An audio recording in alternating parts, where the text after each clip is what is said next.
अस्सलाम वालेकुम। मैं तुहाडा अपना सिंगर सतार राही। मेरे अक्सर गीत तुसी यूट्यूब ते सुनते रहंदे हो, रोज़ नित नवें गीत। और इंशाअल्लाह 21 नवंबर ਨੂੰ मैं 4 गीत दोस्तां ਲਈ रिलीज़ कर रहा ਜਿਹੜੇ कि तुसी सुनोगे और उम्मीद है कि तुसी पसंद करोगे। और मैं उम्मीद करना ਵਾ कि ਤੁਹਾਡੀਆਂ ਮੁਹੱਬਤਾਂ ਦੇ ਨਾਲ ਅਗਰ ਤੁਸੀਂ ਮੁਹੱਬਤਾਂ ਕਰਦੇ ਹੋ ਤੇ ਅਸੀਂ ਵੀ ਨਿਤ ਨਵੇਂ ਗੀਤ ਤੁਹਾਡੇ ਲਈ ਰਿਕਾਰਡਿੰਗ ਕਰਾਂਗੇ।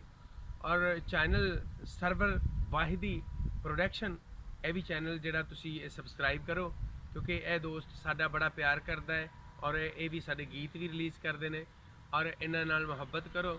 ਤੇ ਬਾਕੀ ਗੀਤ ਮੇਰੇ 4 ਜਿਹੜੇ ਆ ਰਹੇ ਨੇ ਉਹ ਇਨਸ਼ਾਅੱਲਾ ਤੁਸੀਂ ਦੇਖੋਗੇ। ਮੈਂ ਆਪਣਾ ਤੁਹਾਡਾ ਸਿੰਗਰ ਅਬਦੁਲਸਤਾਰ ਰਾਹੀ ਜਿਨ੍ਹਾਂ ਦੇ ਗੀਤਾਂ ਦੇ ਵਿੱਚੋਂ ਬੋਲ ਨੇ ਕਿ ਮੇਲੇ ਦਾ ਗੀਤ ਹੈ ਔਰ ਉਸ ਤੋਂ ਬਾਅਦ ਕੁਝ ਹਿਜਰ ਦੇ ਗੀਤ ਨੇ। ਇਹ ਤੁਹਾਡੀਆਂ ਪਸੰਦਾਂ ਦੇ ਨਾਲ ਅਸੀਂ ਚੱਲਦੇ ਰਵਾਂਗੇ ਔਰ ਕਮੈਂਟਸ ਕਰਨਾ ਕਿ ਕਿਹੋ ਜਿਹੇ ਤੁਹਾਨੂੰ ਗੀਤ ਚਾਹੀਦੇ ਨੇ। ਇਨਸ਼ਾਅੱਲਾ ਨੈਕਸਟ ਟਾਈਮ ਤੇ ਅਸੀਂ ਉਹ ਜਿਹੀ ਰਿਕਾਰਡਿੰਗ ਕਰਾਂਗੇ।